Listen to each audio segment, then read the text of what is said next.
The Instructor Podcast with Terry Cook, talking with leaders, innovators, experts and game changers about what drives them. Welcome to the Instructor Podcast. This is a show that helps you become an even more awesome driving instructor and continues driving instructors towards Vision Zero.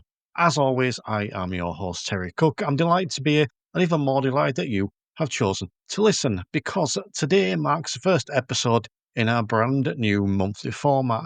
Now, if you haven't already checked out the latest episode, Time to Hit Reset, I highly recommend you go back and give it a listen. It explains exactly why I've decided to overhaul the show and what you can expect going forward. Now, this episode features not one but two great guests. First up is Debbie Beadle, who is the CEO of Fear Free, speaking about their powerful new campaign that argues that the role of driving instructor should be a position of trust. It's an important and potentially overdue conversation. Now, after that, I'm joined by James Luckhurst, the man behind Project Edward and GEM Motoring Assist. Now, we're diving into the Blue Light Aware project, those videos you might have seen and hopefully shared with your learners about how to handle emergency vehicles safely and correctly. We also chat about a free upcoming webinar on that very topic, which I highly recommend, and we even touch on James's recent horse ride from Lamburn to Windsor. Now, if you stick around to the end of the episode, I'll share my final thoughts, some key takeaways, and a few action points you can use straight away. Oh, and one of the new features I'm excited about is the episode workbook. Now, these go way beyond the simple summary. Inside, you'll find key points and quotes, reflective questions, action steps that you can apply, links to everything mentioned, and further listening suggestions. To get the workbook, you'll need to be on the email list. Now, if you've already signed up, great. If not, don't worry, we'll send out a follow-up email in a few days. You can sign up via the show notes or at www.theinstructorpodcast.com. But for now, let's get stuck into the show. So I'm now delighted to be joined by Debbie Beadle, who is the CEO of Fear Free. Thank you for joining me today, Debbie. Thank you for having me. No, I'm delighted to have you on board, because I think we're talking about a really important topic today, which is about your campaign, not Fear Free's campaign of the emergency stop. But I think before we get into that specifically, because that is like specifically around driving instructors, so before we get into that, I think it's important to find out a bit more about Fear Free and who you are. So do you want to tell us a bit about Fear Free and then potentially your role there as well? Sure. So I'm the chief exec of Fear Free. So my background has always been within human rights, children's rights, and supporting people in the charity sector. So Fear Free is an organisation which supports anybody affected by domestic abuse, stalking, and sexual violence. So we have contracts across the Southwest that deal with frontline services. So work one-to-one with people, deliver group work with like local authorities and police to support people who are affected by, like I said, domestic abuse, stalking, and sexual violence, for them to be able to recover and move on from their experiences, but then also support with like police prosecutions or criminalisation of perpetrators of abuse. Yeah. And what's your role and a little bit of your background? Because I know you've got quite a big background in safeguarding as well. Oh, so like I said, my background has always been around safeguarding in people who have been exploited, particularly those in marginalised communities. I'm also a child therapist, so I provide therapy to children and young people. But have always also worked kind of in the campaigning arms, looking at where there's gaps in laws and legislation or practice, and look to kind of find evidence and, like I said, lobby to change laws so that we're further protecting people in the UK and across the world. Let's talk about this campaign then, because this cropped up on my radar a few weeks back, and I immediately thought I need to speak about this because I think it's such an important topic. So do you want to tell us, I suppose, initially what the Emergency Stop campaign is and potentially why you think it's necessary? So this also just kind of cropped up on my radar as well, to be honest. So it all came about because we had supported a young person who had been stalked by their driving instructor. And so we were providing support and safety planning for that young person. And that actually progressed onto a prosecution of that driving instructor that got a 2-year suspended sentence. Point was that she was actually 17. So she was 17 and quite vulnerable and in care herself.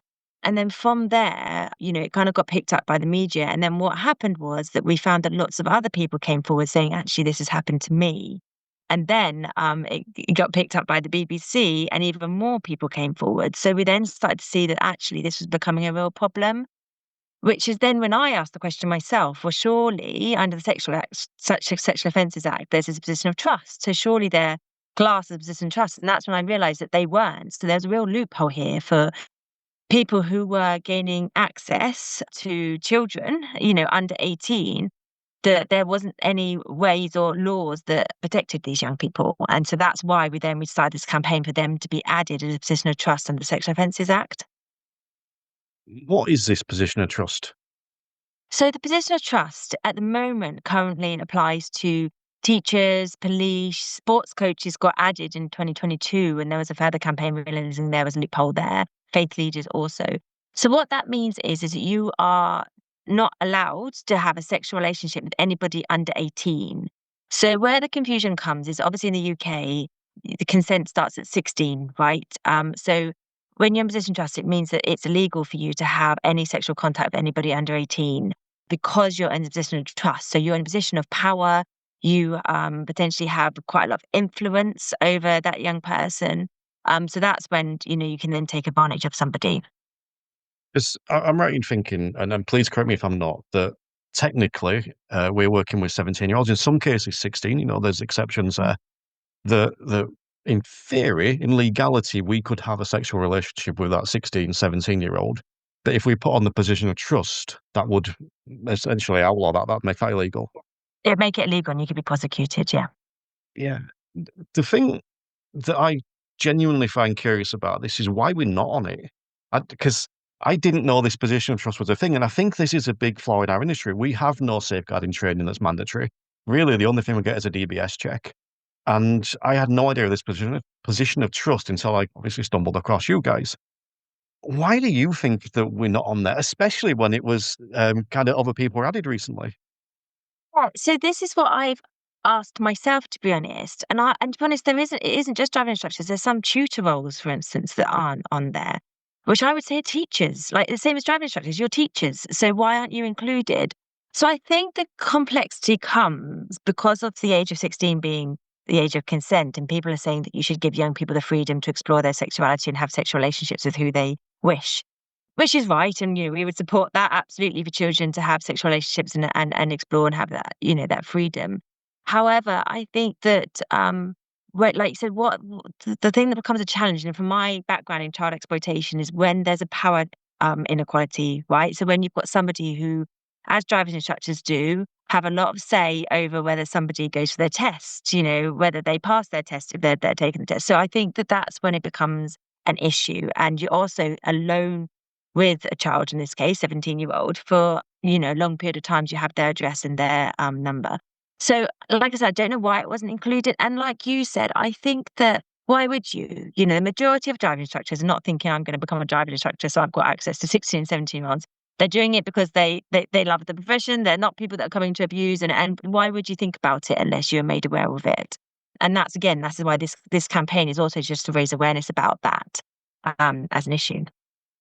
Do you know what? And I think that's such a big thing, the awareness of it. Even if you don't end up getting the result that you would like, I think raising awareness, because I'm really naive with some stuff. I am. And I think I may have told this story before somewhere, but I can remember really early on when I became an instructor, I picked this young lass up, probably about 19, if I remember correctly, drove her to a nice quiet area because we need to start off in a quiet area, and it's dark because she worked. So, sorry, I think she was at uni, so we're doing a lesson at like 7 p.m. at night, quiet side road, pitch black, and I picked this young lass up. I'm just thinking, well, I'm not doing all.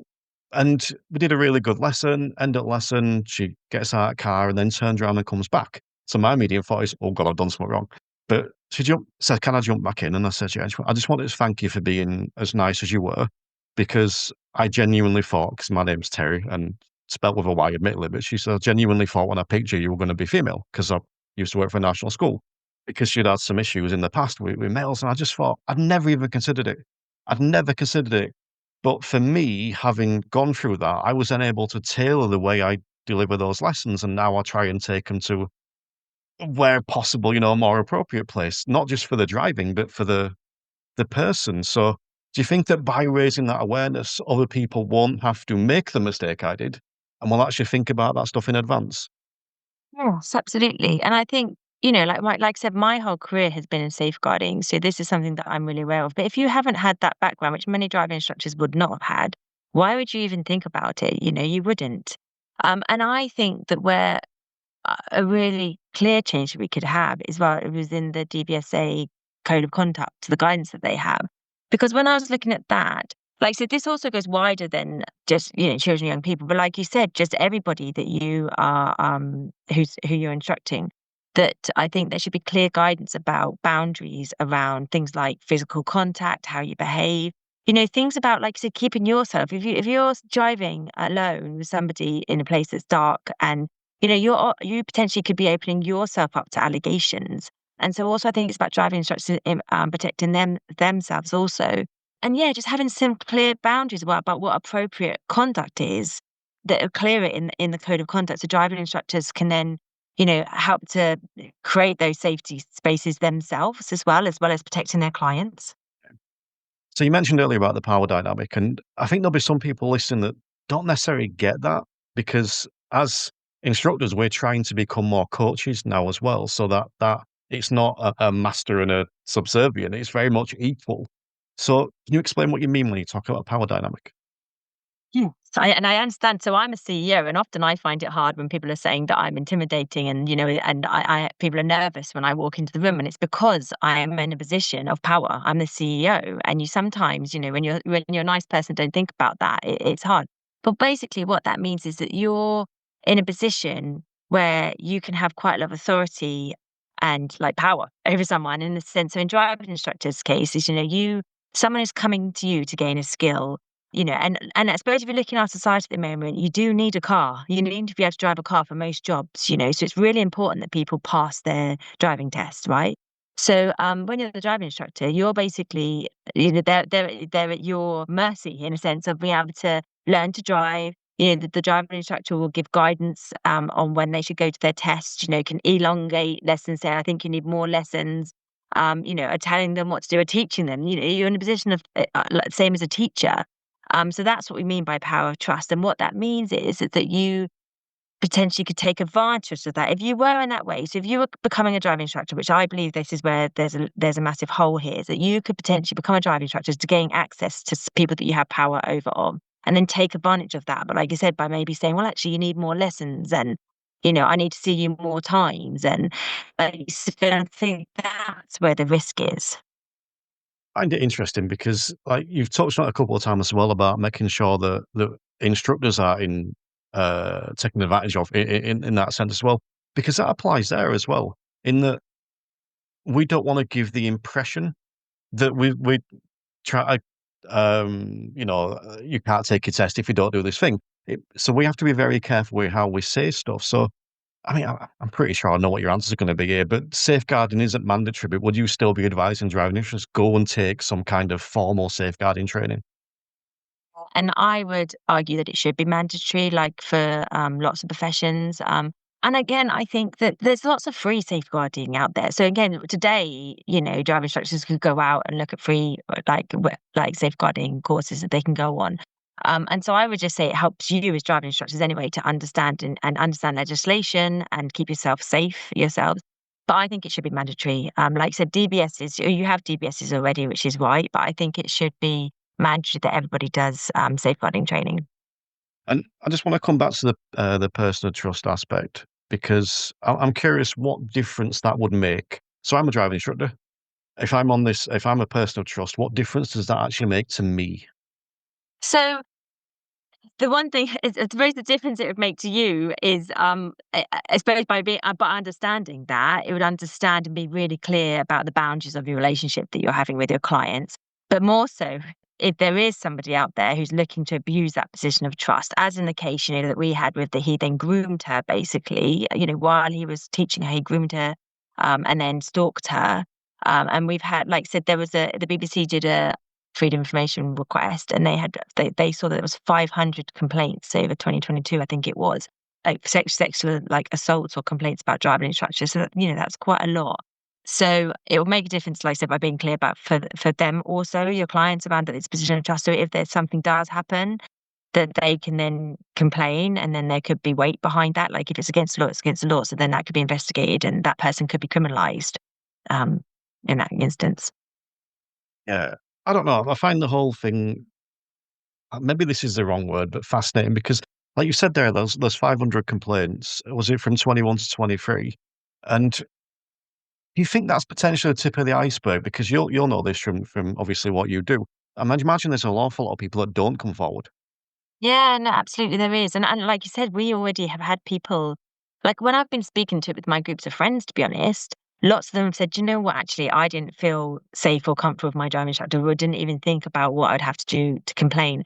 As part of the campaign, we are also asking for an independent complaints body, because at the moment what they advise is you complain directly to the driving instructor yourself. If they're part of a company, you complain to them, or there is a government website you can go through to the DVSA themselves.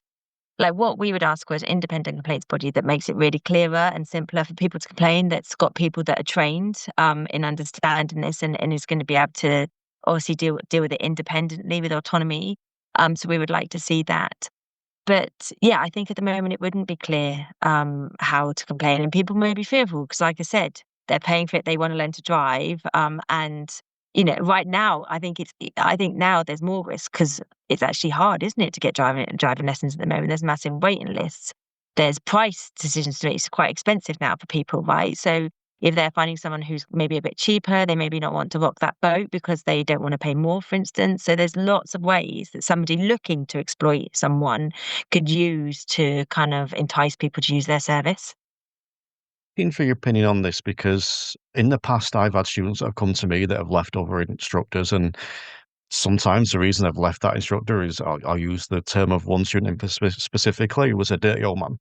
And I think we go to the test centres and we'll talk amongst ourselves and we're all aware of the person that's got that reputation. So when we hear that as instructors, whether it's from a pupil or we hear the rumour, if you like, what should we do with that information?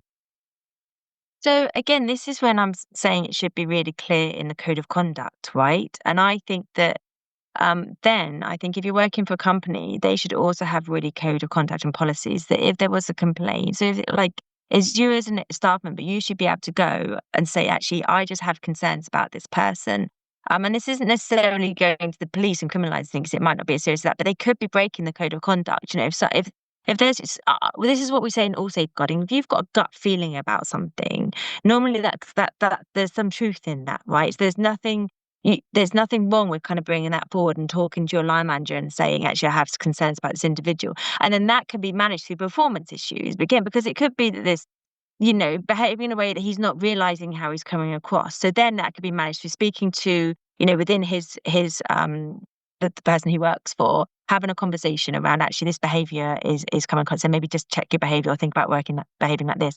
Again, to go back to the safeguarding training, that would be something where safeguarding training would help, because then that would approach things about how you behave and how you interact and how you talk to people, and how you come across, because again, the majority of complaints coming forward are from women, and I think for males in those positions, I think it's just being aware, like the story that you said about actually the experience of women and some of the reservations they may have about being alone with a male in the car, which may heighten their interpretation of behavior or things that are said, or, the way that the instructor behaves in a car. And look, we've spoke about it a little bit today around safeguarding training, how it's not mandatory and that kind of stuff. And we've said your background's sort of heavily in safeguarding. So I just wondered if you would have any almost advice or top tips for the instructors that are listening that maybe are coming to this really blind almost.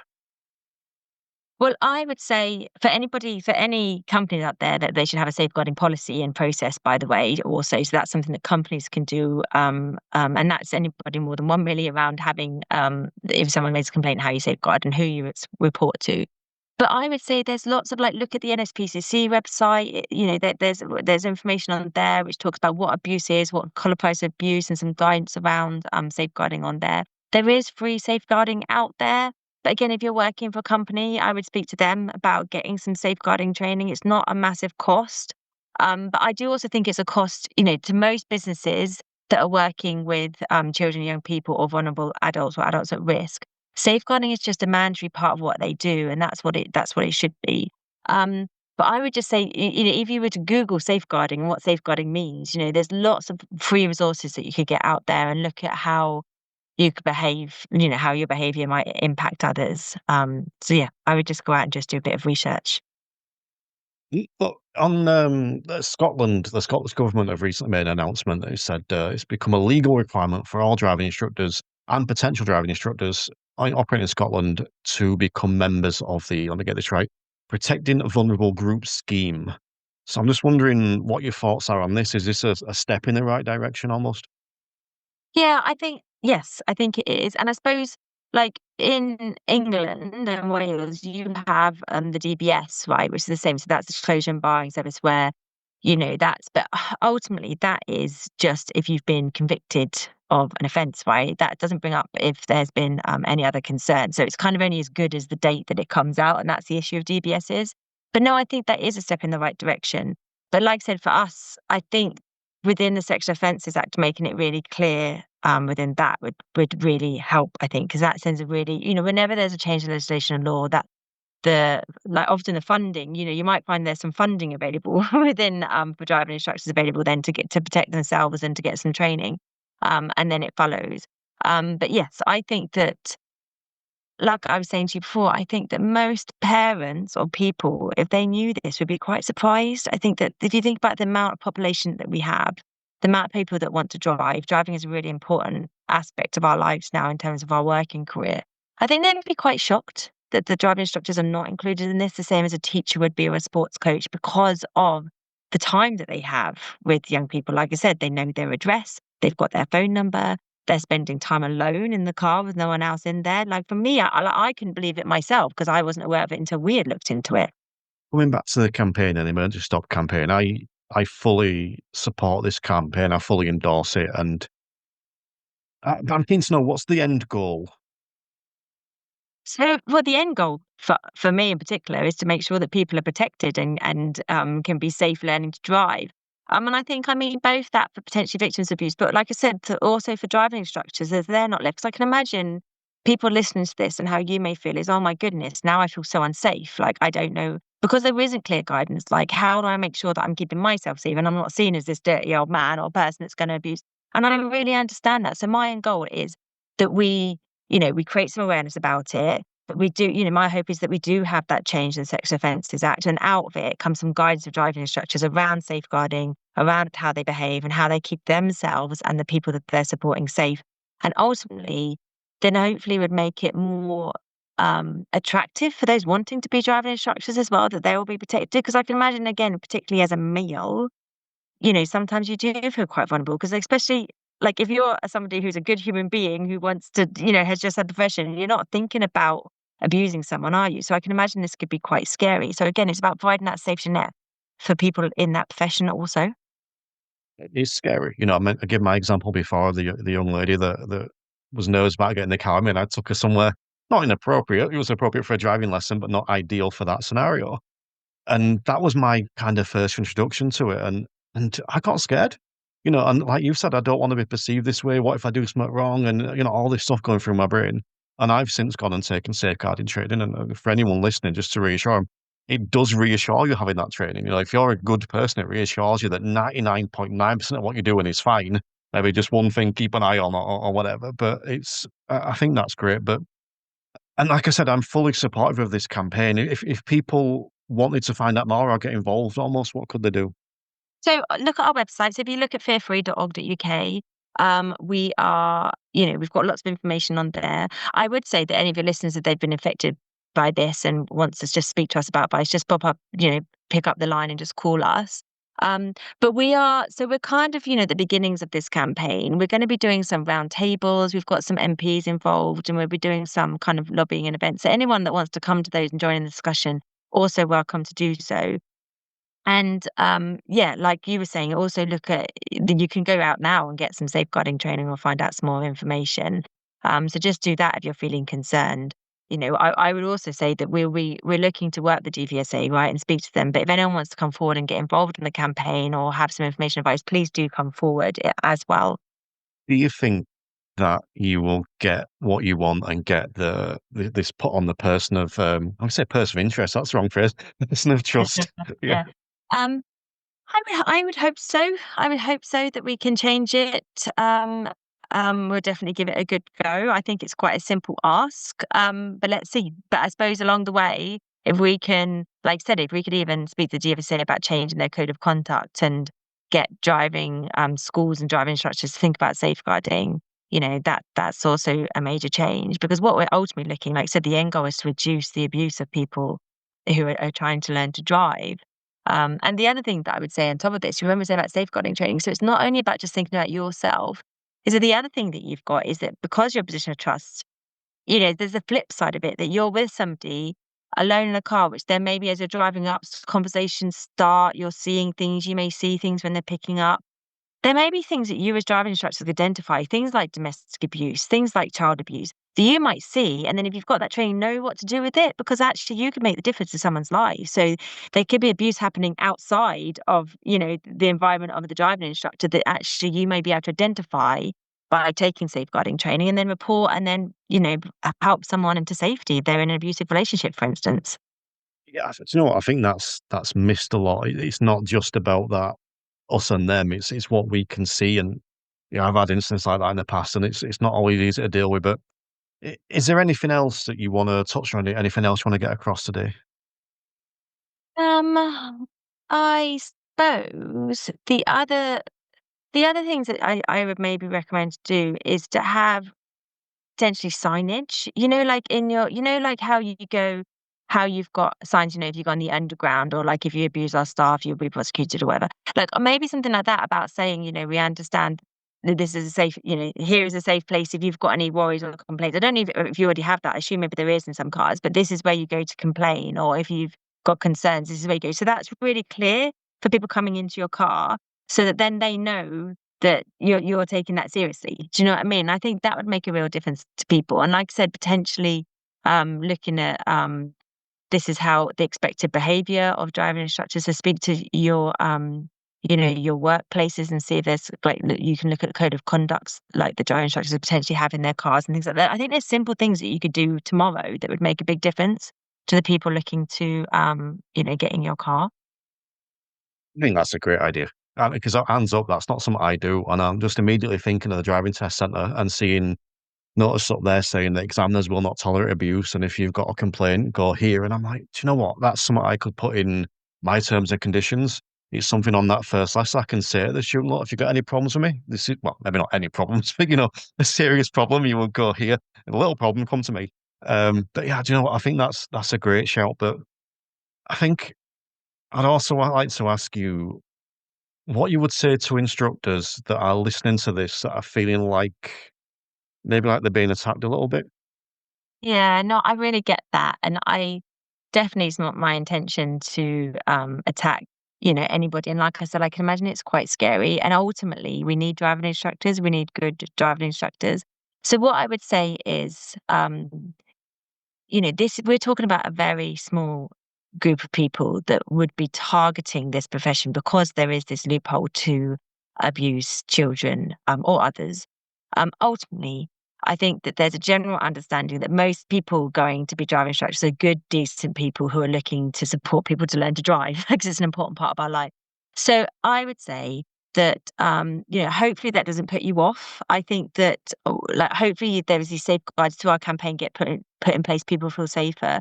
But then we've talked about things that you can do to safeguard yourself. Go on safeguarding training, know the legislation and the law around safeguarding so that you keep yourself safe. And I think that, like you said, I think when you do that safeguarding, you realize it isn't as scary as you think. Sometimes people say safeguarding and it's something that people freak out about.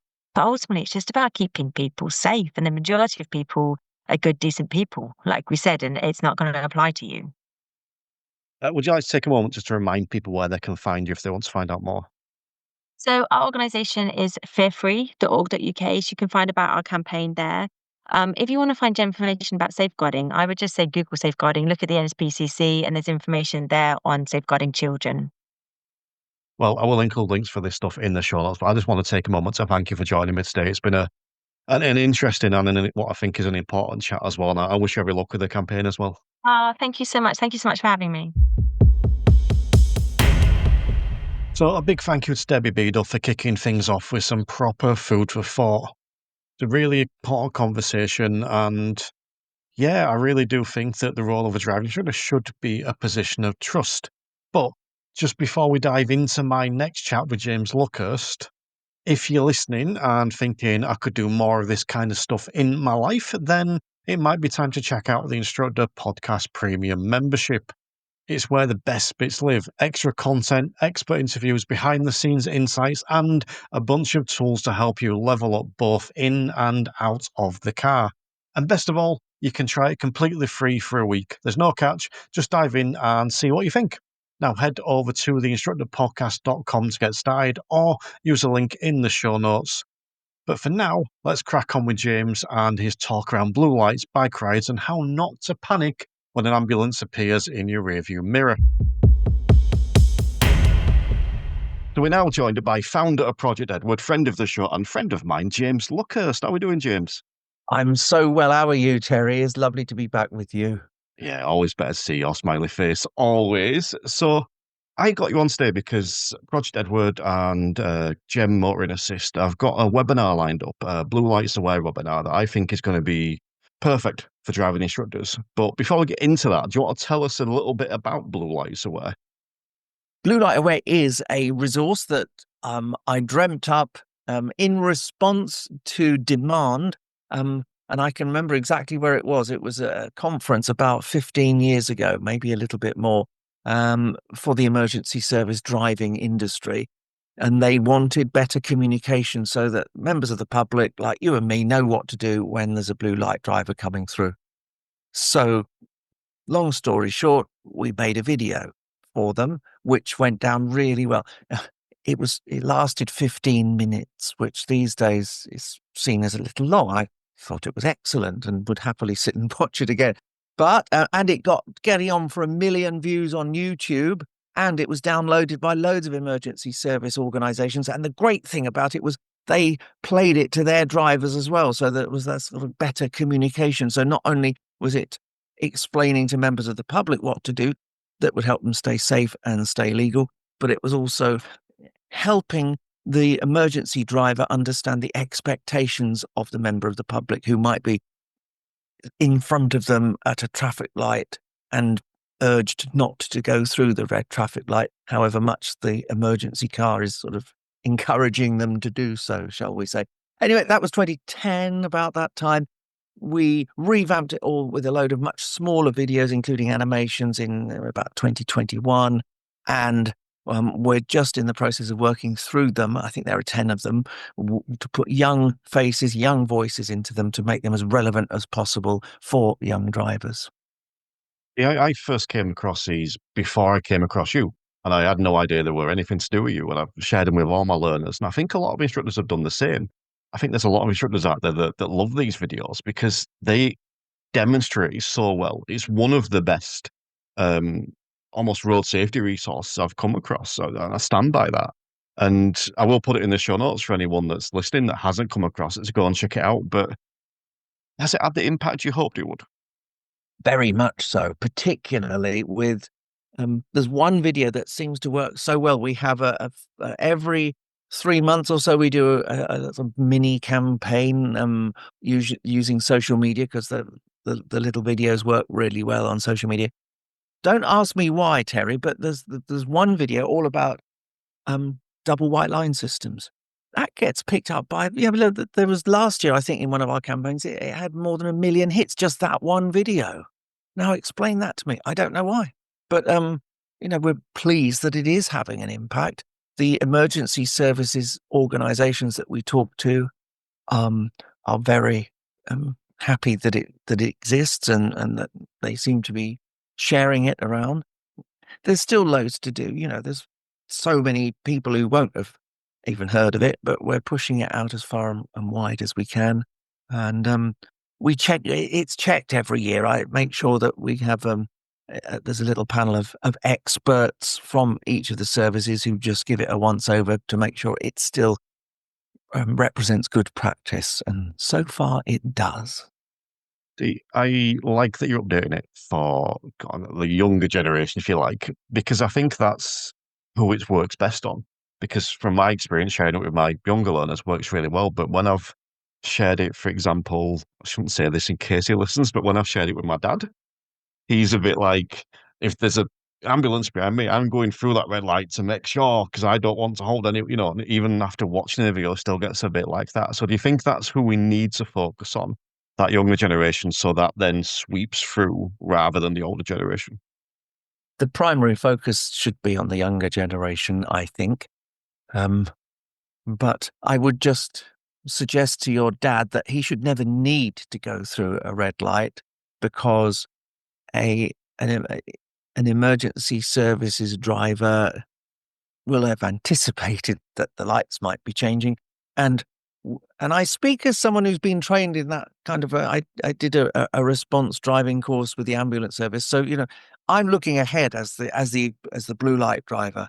And if I'm on blue lights, I'm out there already. I'm owning that bit of the road and being big and bear-like as I head up on the, wrong side of the road, because that's telling everybody what I want them to do, which is to give me space to get through. I'm not asking them to do anything dangerous or illegal in helping me get through. I like it. I'll pass that on to my dad. But you do have this webinar coming up on the 17th of June at 11 a.m. And this is around that. So do you want to tell us a bit about this webinar? The webinar is going to be really interesting, I think. We're pleased that we have Dr. Helen Wells, who chairs the Roads Policing Academic Network. She's a criminologist with an interest in this particular area. I think she's currently seconded to the Department for Transport to do work on it, in fact. From ambulance, we have Paul Tolley. From police, Roger Gardner. And from fire, Kevin Dell. And also Lisa Daniels from the stationery office. Now, she's there because the stationery office publishes Roadcraft, which is the police advanced driving manual.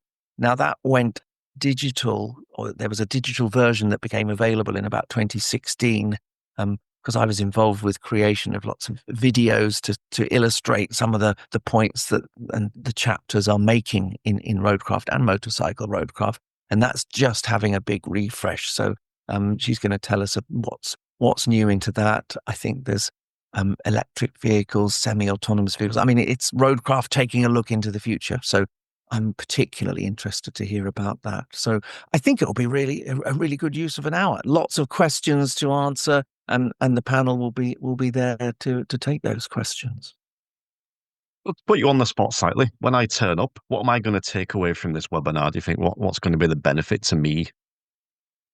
I hope you will be able to understand life on the road through the eyes of an emergency service driver, and it might help you with your empathy, with your thinking, with your kind of willingness to participate. And who knows, it might improve your anticipation and that dynamic risk assessment that we're all supposed to be doing, but maybe we could all do a little bit better in terms of anticipating early what's happening on your journeys, so that I always like to say that by doing that, if you anticipate and you kind of looking ahead and thinking what could happen here, and if you're doing that effectively, hopefully as little as possible will come as a surprise, and there won't be any kind of unpleasant after effects, like you won't mount the curb so you won't hurt or damage your tires, and then you won't try and make a claim against an emergency services organisation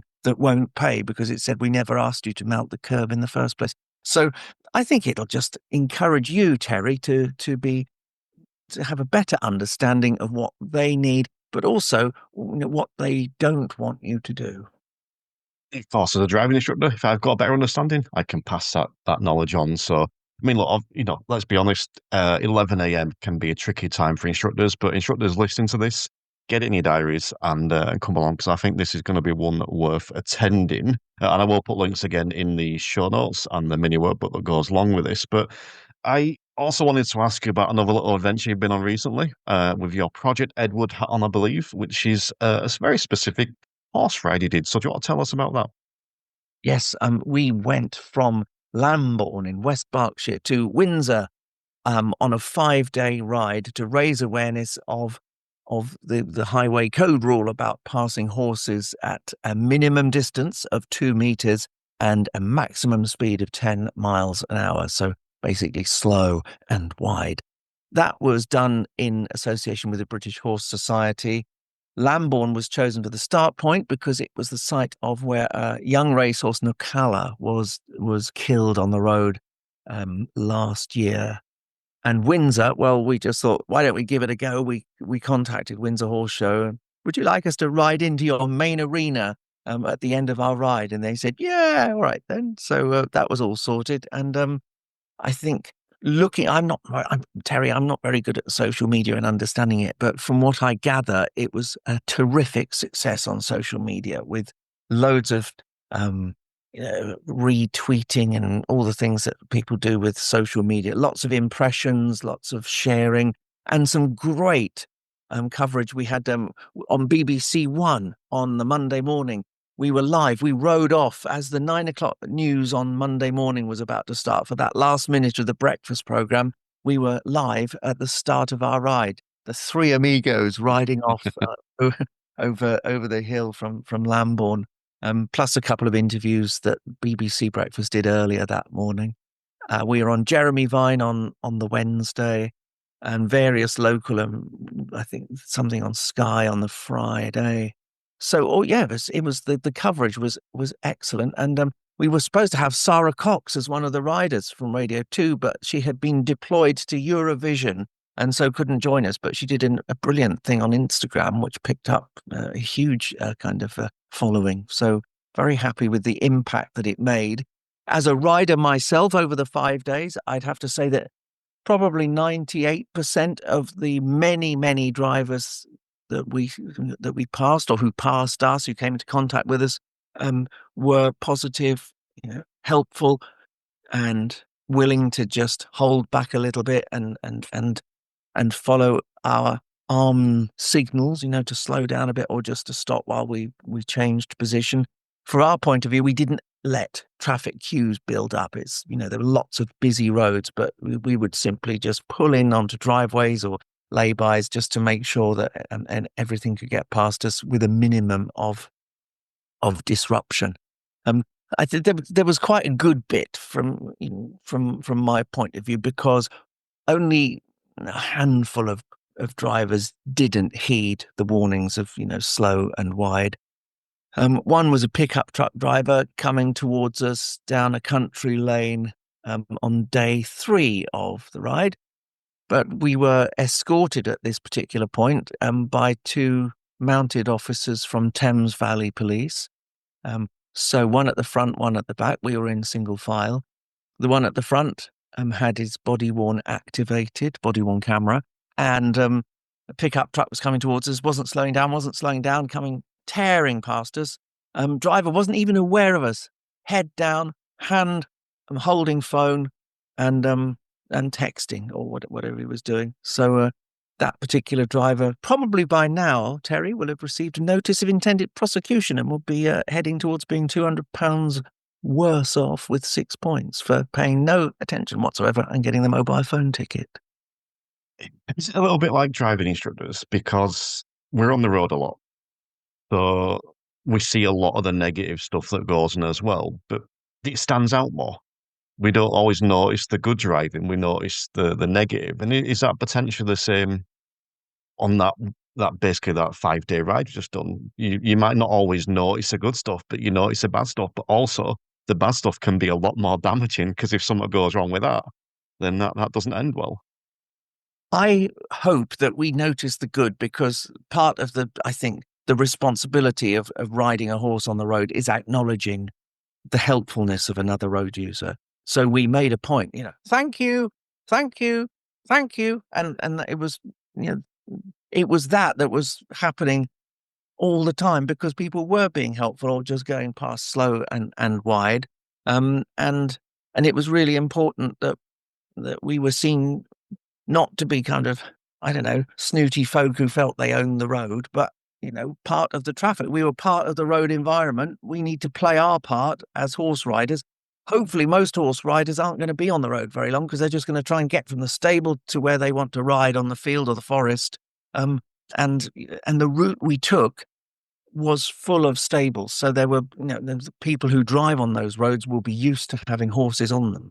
So that's quite important. We didn't just go out there and say, oh, let's take over this road and ride on it slowly and block everybody's way. That wasn't the point at all. And we didn't do that. I think the highlight probably for me was on the Thursday, so that's day 4, and we were doing a rider change. Alan was jumping off and I was about to jump on this lovely big horse called Oakley.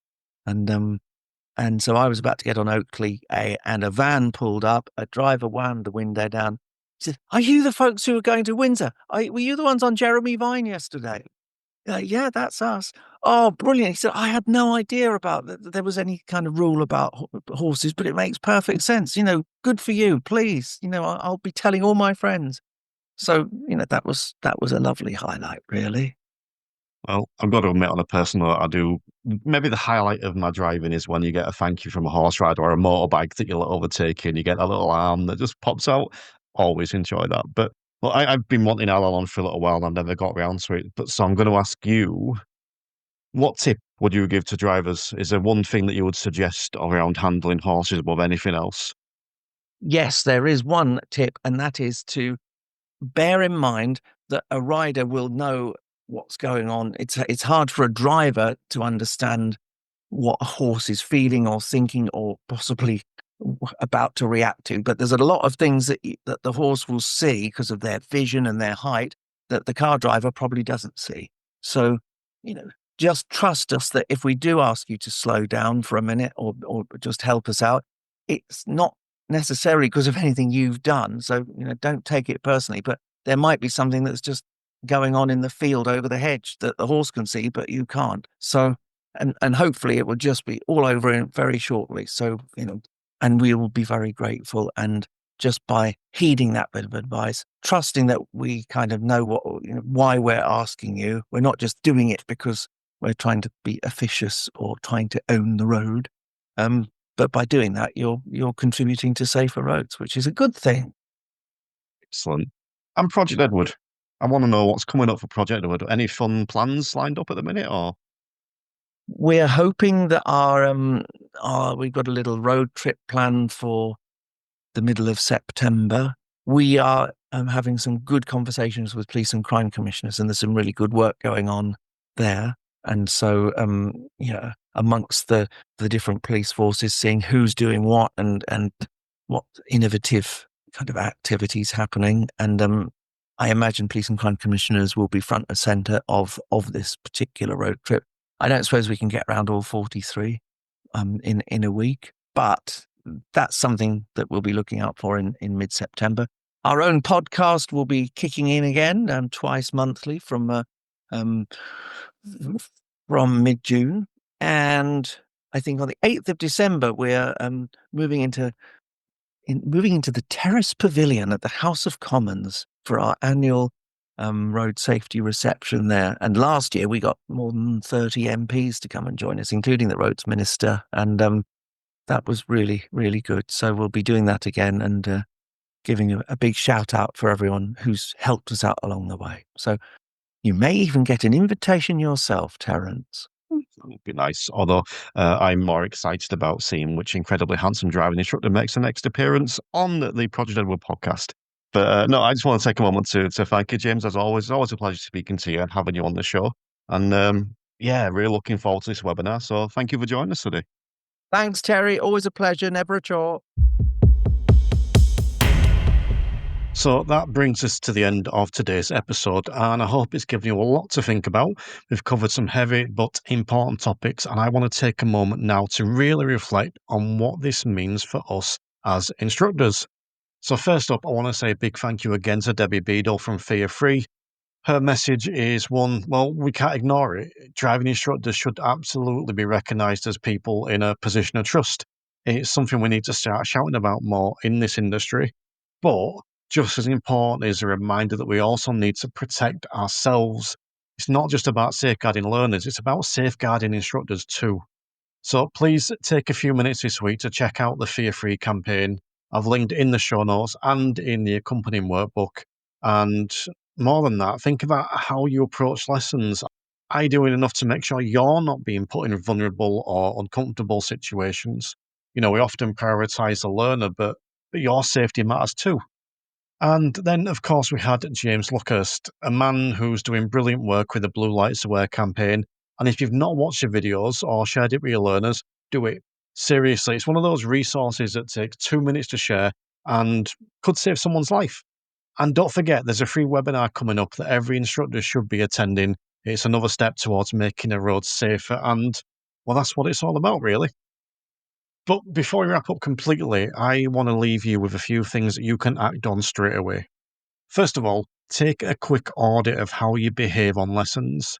Is there anything that you say or that could come across the wrong way? Something slightly unprofessional or borderline? It's not beating yourself up. It's about being aware and reflecting and analysing and seeing if there's anything that you can change. Secondly, start keeping a small diary. If something even slightly untoward happens, whether it's to you or your student, write it down. It could be useful later and it helps you spot patterns that you might not see in the moment. Thirdly, visit the Fear Free website and look at the campaign. It's not just powerful, it's necessary. And lastly, watch and share the Blue Light Aware videos. Even better, discuss it during lessons. Awareness like this should be baked into what we teach. And just before we disappear, I want to mention the Instructor Podcast, because if all of this has made you think, I want to do more, but I'm not sure how, then that's exactly why I created the Instructor Podcast membership. Inside, you'll find deep dive content that goes way beyond what I can cover on the public podcast.